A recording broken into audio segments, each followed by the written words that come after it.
Olá, sejam bem-vindos e bem-vindas a mais um Fragmentos Analíticos. E hoje eu gostaria de responder a polêmica pergunta.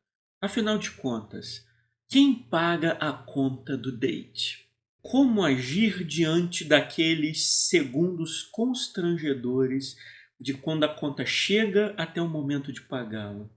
Correndo o risco de ser cancelado, eu gostaria de pedir que você assista a esse vídeo concordando ou não até o final e emita a sua opinião. Se você gostou, deixe o seu like ou deixe o seu comentário sobre o que você acha que foi dito aqui. Antes de falarmos sobre isto, precisamos considerar questões muito importantes como a mudança nos tempos. Estamos falando das inegáveis e fantásticas conquistas do feminismo que promoveu a igualdade entre homens e mulheres, ainda muito insatisfatória, ainda tendo muito terreno para ser conquistado, mas que produziu muitos e radicais avanços. Cada vez mais nos nossos tempos se leva a sério a questão da igualdade de gênero. E isso representa uma transformação muito profunda e radical na nossa história. O fato é que na clínica, o que parece ser uma questão muito simples, que é, afinal de contas, quem paga a conta no encontro, no date, na verdade, isso envolve questões, valores e categorias muito mais complexos do que possa parecer a partir de uma simples mirada. E esta é uma questão que aparece tanto entre homens quanto em mulheres. Muitos homens, cada vez mais, reclamam e questionam a ocupação deste papel daquele que fica responsável por assumir a dimensão econômica de um date, de um encontro, de uma relação amorosa. Muitas pessoas reclamam, aqui no primeiro encontro, se fala sobre muitas coisas e é possível que haja alguma percepção da dimensão ou do tamanho da diferença de classe social ou econômica entre um e o outro lado deste encontro. Muitas pessoas reclamam, de que o peso da dimensão econômica da conta de um encontro fique voltada somente para um, mesmo quando há uma similaridade, uma proximidade na dimensão econômica em relação ao casal. É muito comum que homens questionem ocupar esse papel cada vez mais. Eles se perguntam, olha, por que eu ocupo esse papel? Será que eu me sinto bem? Será que eu desejo de fato ocupar este papel a partir desta dimensão econômica? Muitas mulheres também relatam, que quando desejam participar ou quando impõem participar da dimensão econômica ou assumir a dimensão econômica, isso acaba produzindo um constrangimento, uma insegurança, dos indivíduos da outra parte, na maioria homens. Muitos homens ficam inseguros quando a mulher participa da dimensão econômica de um encontro. Afinal de contas, gente, o que isso significa? O que isso quer dizer? O que esperar? Eu parto de um pressuposto. O que se sucederá a partir do momento em que a conta chega tem a ver com o tipo de relação que você propõe ou busca. E há mais algumas questões a serem consideradas. Uma delas é a dimensão econômica das relações de gênero. A desigualdade econômica é o fundamento das outras formas de desigualdade. Então, nós não podemos nos silenciar sobre esta dimensão relacional. Um outro ponto é que há uma série de modelos culturais, mentais, pré-existentes que habitam o nosso imaginário. Eu gostaria de falar um pouco sobre eles. São 3 grandes estruturas. Eu vou conversar com você um pouquinho sobre elas. A primeira grande estrutura trata do amor cavalheiresco que acaba se desenvolvendo no amor romântico. O amor cavalheiresco ele vai surgir lá na Idade Média e ele vai se desenvolver de uma forma crítica, a partir de uma crítica do amor cavalheiresco ao mito do amor romântico. Mas eles se relacionam e não são tão diferentes assim quanto parecem. O amor cavalheiresco é fundamentado no código de conduta dos cavaleiros. Ele é fundamentado na ideia da cortesia, ou seja, ele só existe a partir da dimensão de uma sociedade de corte e todo tipo de relações de status envolvidas numa sociedade de corte. Nessas relações, o cavaleiro medieval, que depois se transformará no cavalheiro romântico, ele é o protetor adorador de sua dama. A relação com a dama tem a ver ainda com a ideia de conquista de um determinado território. Então, apesar de toda a ideia de proteção e adoração, a mulher ainda é vista e pensada como uma propriedade. A dimensão econômica está profundamente enraizada nesse amor cavalheiresco, porque há por trás disso tudo a ideia de dívida versus a ideia de dote. Vou explicar para vocês o que significa isso. O cavaleiro se aproxima da dama a partir da ideia de uma determinada dívida. Mas essa ideia de dívida é apenas uma dívida imaginária. É uma dívida que vai ser compensada por algo que vem depois, que é o dote. Então, na verdade, toda a ideia de dívida prévia é uma troca pelo dote que será conseguido. Então tem toda aquela ideia de que para se conquistar uma dama é preciso grande esforço. São precisos feitos heróicos e extraordinários para que ele a conquiste. É como se a dama estivesse projetada em cima de uma torre e o cavaleiro, então, tivesse que, através dos seus feitos e aventuras, merecer o amor idealizado desta dama. Só que, na verdade, por trás disso tudo, quando ele conquista essa dama, ele recebe em troca, pelos pais da dama, um dote, um valor, que pode ser na forma de terrenos, na forma de dinheiro, na forma de joias. Então, por trás dessa ideia de dívida, há, na verdade, um trabalho cujo pagamento é o dote. Uma outra dimensão desta relação tem a ver com a questão da virgindade. Tem-se a ideia do ímen da mulher como algo sagrado. Então a virgindade é associada à ideia de santidade, e para que alguém conquiste esse grande valor, ele precisa se esforçar sobremaneira. Então, ele faz muitas coisas para conquistar aquela dama e, em troca disso, ele recebe não somente o dote, que é o elemento material, mas o elemento sagrado, o elemento mais precioso de todos, que é o seu sexo, ou seja, a sua virgindade.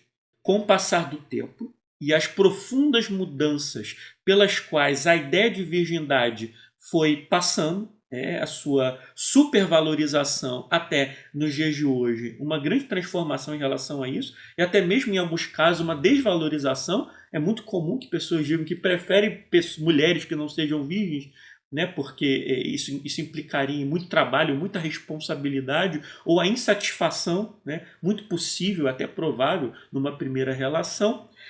A ideia de virgindade acaba sendo substituída simplesmente pela ideia de entregar o corpo.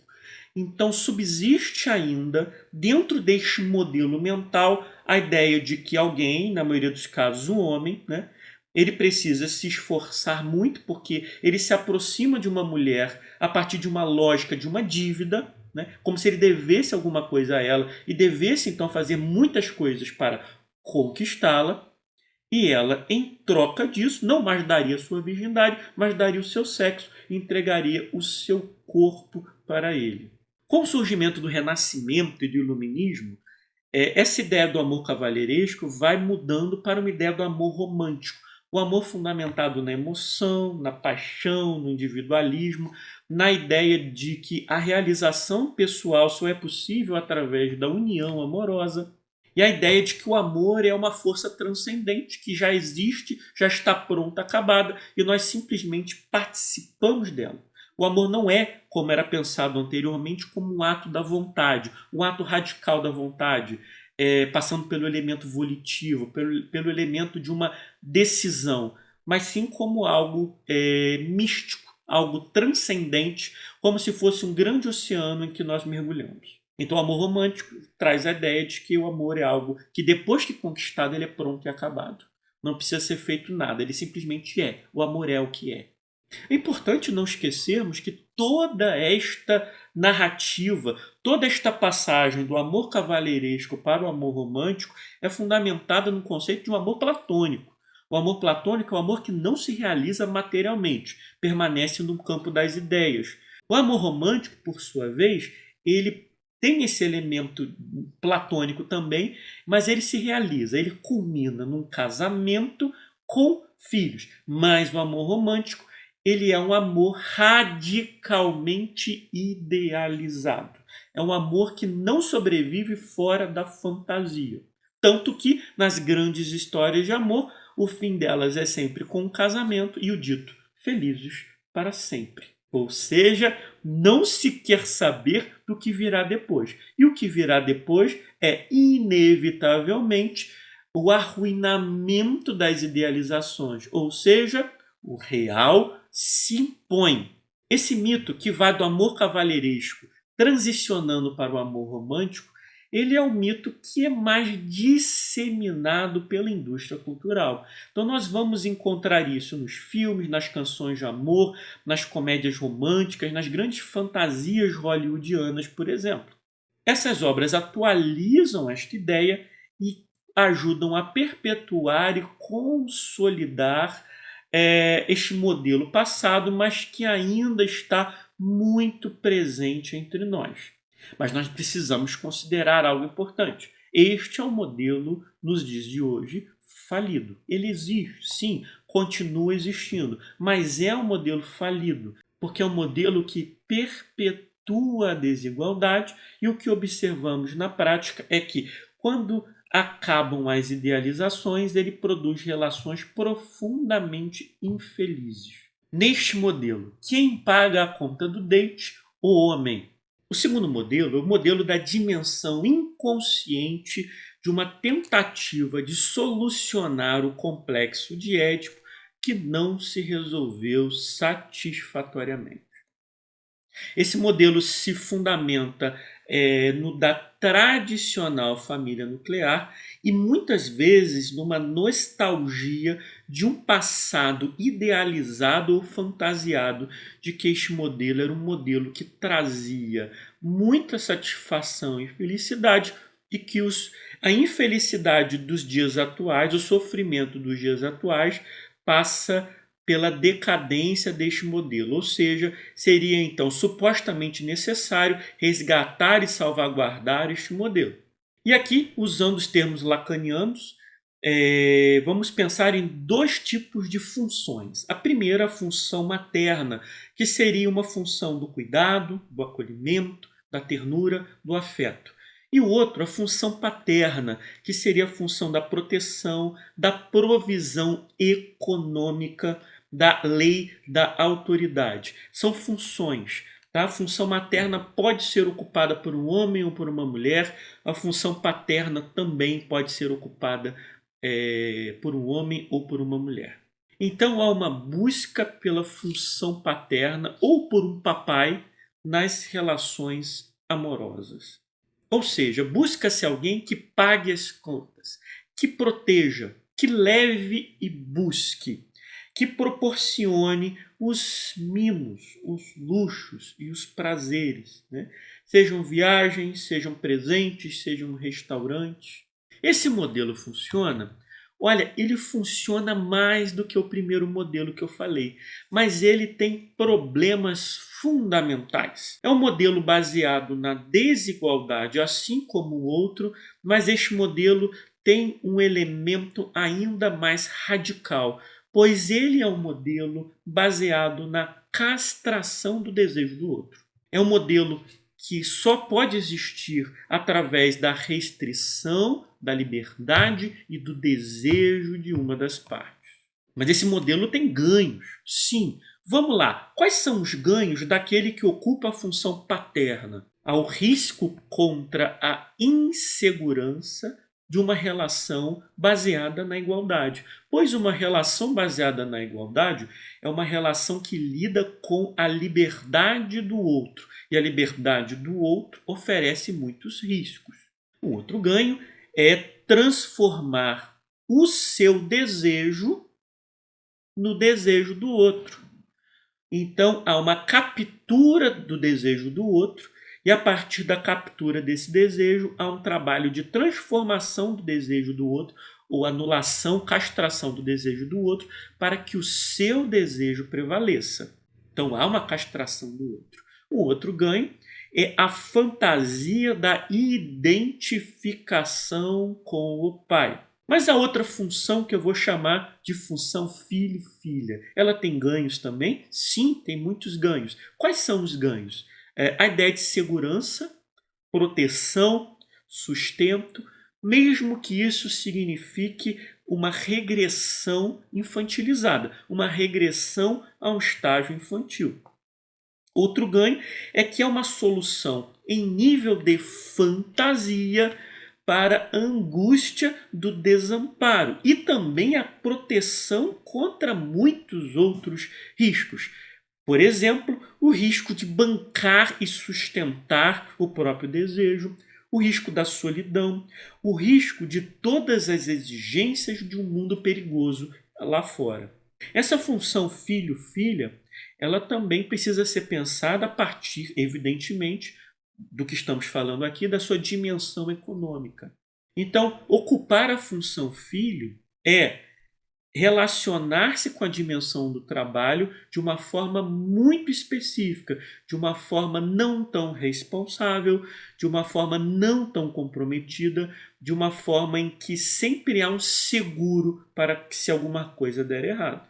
Também em relação à dimensão econômica, assumir a função filho é ocupar uma determinada posição também nas relações de consumo, ou seja, na obtenção dos prazeres do consumo, que esses prazeres acabam sendo atribuídos ao outro. O outro seria aquele o responsável por satisfazer os meus prazeres do consumo. Bom, gente, pela minha experiência clínica, cada vez mais esse modelo afunda numa crise sem precedentes.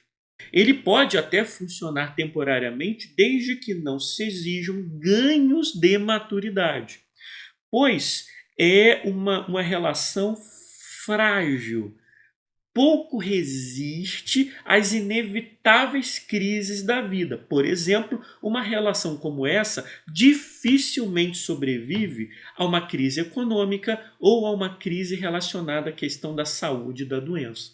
Não é por acaso que os tradicionais votos de casamento falam exatamente sobre isso, na saúde e na doença, na riqueza e na pobreza. Quando há um amadurecimento de ambas as partes, ou seja, quando se sai de um estágio infantil para um estágio da vida adulta madura, e nesse intervalo de estágios, podemos pensar que é um estágio transitório, uma espécie de adolescência da relação, como tradicionalmente existe nesse modelo nas relações entre adolescentes e a figura de autoridade, a função paterna, começam a surgir os questionamentos da autoridade. E aí a relação degringola. Mas esse modelo também traz riscos e perdas muito grandes. Primeiro, grande e pior, mais grave de todos os riscos é o risco da violência. Esse risco da violência ele não é tão presente no modelo anterior, no modelo cavalheiresco. O modelo cavalheiresco é aquele que diria assim, olha, numa mulher não se bate nem com uma flor.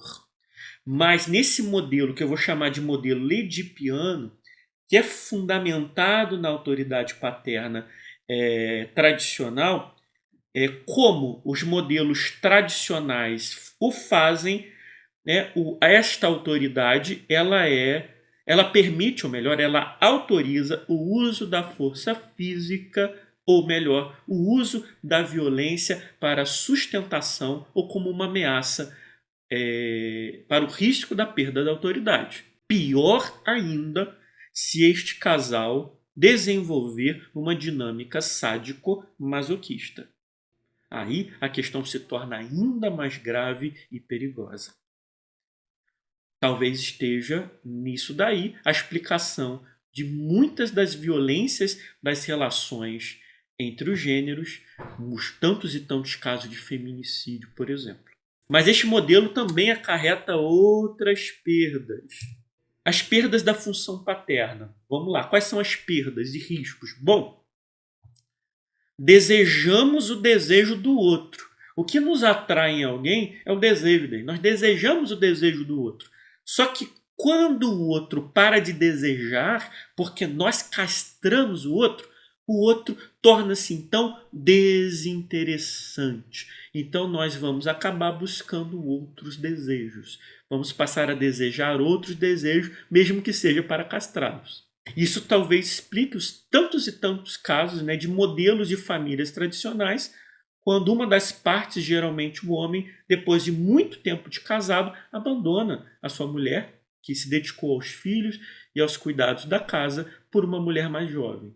Uma outra perda passa pelo aspecto de que assumir a função paterna é assumir ser instrumento da satisfação material do outro. Isso pode produzir uma sensação de vazio e de que o outro não nos conhece ou não nos ama de fato, ou não nos conhece ou não nos ama fora desta dimensão. Há também a impossibilidade de se mostrar frágil, desamparado e vulnerável. Mas quais são as perdas para aqueles que ocupam a função de filho ou filha? Já falamos, a restrição da liberdade, a anulação do próprio desejo, e anular o próprio desejo, viver uma vida em que não se está reconciliado ou não se assume nesta vida uma relação saudável com o próprio desejo, acarretará inevitavelmente em angústia, em sentimento de vazio, incompletude. O indivíduo vai se sentir numa prisão. Quando acontecem os questionamentos dessas estruturas, vem a crise do modelo e o fim da relação amorosa. Só que o fim da relação amorosa, neste caso, não significa o fim da relação social, pois este modelo de relação é um modelo baseado no convencionalismo. É a partir daí que nós vamos entender que estes modelos acabam existindo na convenção, mas não existindo no campo dos afetos. Ou seja, são aqueles casamentos que são casamentos de fachada.